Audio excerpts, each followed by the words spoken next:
day, Internet people, and April the 4th be with you. Wait, was that supposed to be May? Maybe it was. Anyway, it's April the 4th today, and Bushiroad has announced how the new G-Zone rules will work, including the new G-Guardians.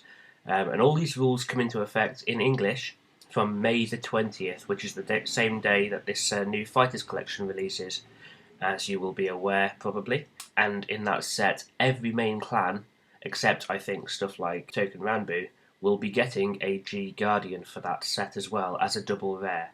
So you'll probably be wanting to get your hands on some of this set.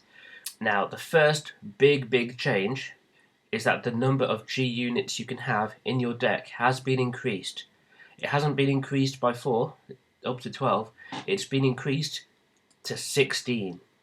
Yeah, 16 G units you're allowed now.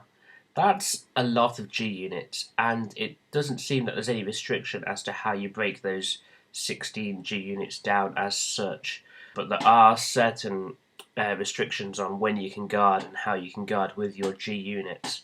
So, I thought we'd have a quick look at the Bushiroad's G Guardian era webpage thingy-mabob here, and we'll go over it like we did last time when we had a little bit of an update like this.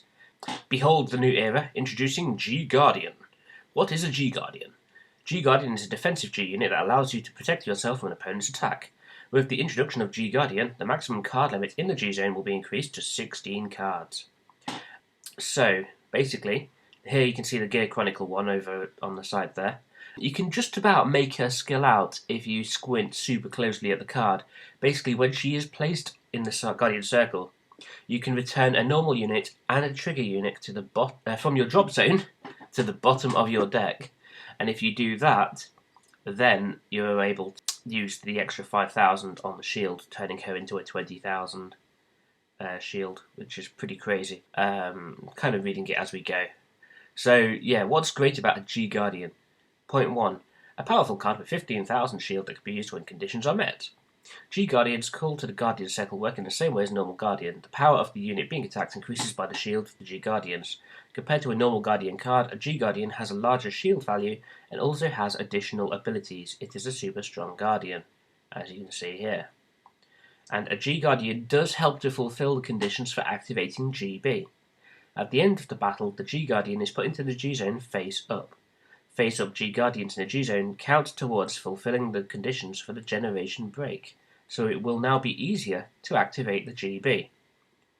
Okay, so conditions for using the G-Guardian is that both players are at grade 3 or higher, so it doesn't require anyone to have already stridden yet, and you have to have a heal trigger in your hand. So, in a practical level, this means if your opponent strides first, you striding second isn't necessarily that much of a disadvantage if you've got a heal trigger in hand, because it gives you that opportunity to kind of catch up on the GB stakes on the same turn that they're doing the stride, essentially, which is pretty nice. Also, you know, even if they don't stride, you can still do a G-Guard, which is pretty cool, although then, you know, you might be using it a bit early in the game, perhaps. It says, take note of this. When you have 4 face-up G-Guardian cards in your G-Zone, you cannot use a G-Guardian in that fight. So you are restricted to using G-Guard 4 times in most cases. However, if you can unflip one of those face-up ones back to face down, and you can pay the cost by getting a heal trigger back into your hand, for example, using that Gear Chronicle skill from the G-Guardian, then you can theoretically do quite a few G-Guards. Particularly, this actually makes the starter deck Gear Chronicle Stride even more useful, perhaps, because you could use that card to unflip one of your G-Guards back to face down, and then if you've recycled a heal already, then you can basically use that again, so you might get 5, maybe even 6 G-Guards out, which is pretty gross. Anyway, how to use it. G-Guardians are placed face down in your G-Zone with the other G units before the card fight begins. Step 1. Your opponent's unit attacks. Step 2. Put a heal trigger from your hand to the drop zone as the cost. Step 3. Call a face down G-Guardian from your G-Zone to the Guardian Circle at rest. Step 4. At the end of the battle, the G-Guardian is returned to the G-Zone facing up. Now you can master G-Guardian and enjoy Cardfight. G Guardians featured in Fighters Collection 2016. G Guardians for all clans, excluding Étranger and Token Bamboo. So there we go, there's that. And then there's a bit of a Q&A.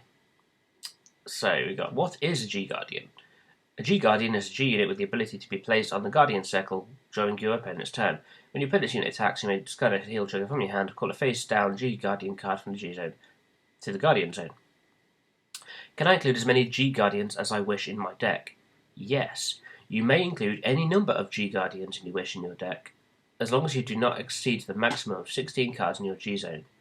However, you can only have up to 4 cards with the same card name. So obviously, when it's just Fighters Collection, that will probably restrict it to just having the one option. But obviously down the line, I can imagine every clan's going to get a couple or 3 of these kind of G Guardian units to choose from. And you may kind of take in more than 4 just so you can have the right one for the situation. Who knows?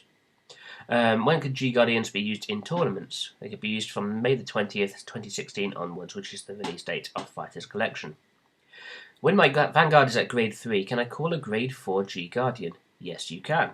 Calling a G Guardian is not counted as a normal call. You can call it even when your Vanguard is at grade 3. What happens to the G Guardian on the Guardian circle at the end of the battle? It is placed into the G zone facing up. It does not go into the drop zone. I'm off screen a bit there.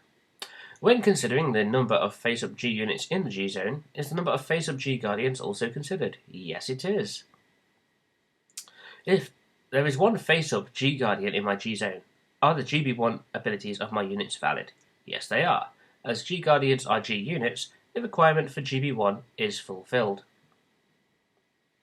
If there is one face-up G unit on my G zone and one G Guardian on my Guardian circle, is the requirement for GB2 fulfilled? No, it is not. GB counts the number of face-up G units on your Vanguard circle and G zone, but does not count the G units on your Guardian circle. At the end of the battle the G Guardian was called, the G Guardian returns to the G zone face-up, and the condition for GB2 will be fulfilled from then on. So it's worth noting that being on the Guardian circle does not cause it to add one to your GB count, essentially. Can I pay the cost and stride a G Guardian during my turn stride step? No, you cannot. I'm off screen again. Sorry, this is a weird thing. Right. Can I pay the cost and stride a G Guardian during my turn stride step? No, you cannot. G Guardians do not have stride and cannot be stridden during the stride step. Can a G Guardian attack? G Guardians do not have any ability to be placed anywhere other than the Guardian circle and therefore cannot attack. This is a key one. For units such as legendary dimensional Robo Daikaiser Leon, with effects that choose up to one of the opponent's Guardians and retire it, can the effect retire a G Guardian? Yes, it can. In that case, the G Guardian is put directly into the G zone face-up. It does not move into the drop zone. Can I call 2 or more G Guardians during a single battle? Yes, you can. If you can pay the cost, you can call 2 or more G Guardians in a single battle. For units such as Dark Phantom, Phantom Blaster Diablo, with effects that prevent cards from being called to the Guardian circle from hand, can I call a G Guardian? Yes, you can. As the G Guardian was not called from hand, you can call it.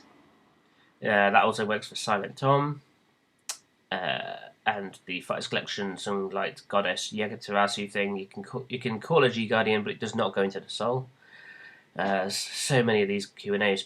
Can I turn a face-up one in my G zone face down with the ability of Wakey Wakey Worker? Yes, you can. Can I call a G Guardian when my Vanguard is deleted?